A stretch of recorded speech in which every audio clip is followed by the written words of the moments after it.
தென்னிந்தியாவை விட்டால் வட இந்தியாவில் மகாராஷ்டிரா தான் மொழிக்கான உரிமைக்காக குரல் கொடுத்த மாநிலம். அங்கேயே இந்த நிலைமை.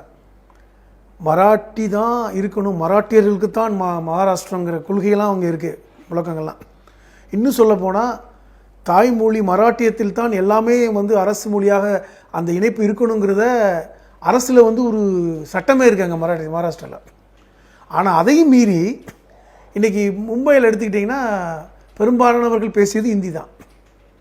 நீங்கள் மும்பையில் போனீங்கன்னா 90 விழுக்காடுக்கு மேலே எந்த மொழியில் பேசுகிறாங்க?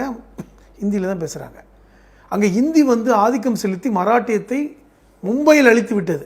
மற்ற பிற பாகத்தில் இருக்கலாம். இப்போ எல்லா நகரங்களிலும் இந்திய ஆதிக்கம் கொண்டு வர பார்க்குறாங்க. இன்றைக்கி பெங்களூர்லேயும் அந்த ஆதிக்கம் அதிகம்.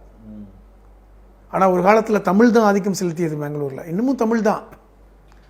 சென்னையில் இன்றைக்கி அதை உடைக்கணும்னு நினைக்கிறாங்க. ஆனால் தமிழகத்தில் என்னென்னா அது சட்டங்கள் மூலமாக அதை உறுதிப்படுத்தப்பட்டு விட்டுருக்கு. இருமொழி கொள்கை தான்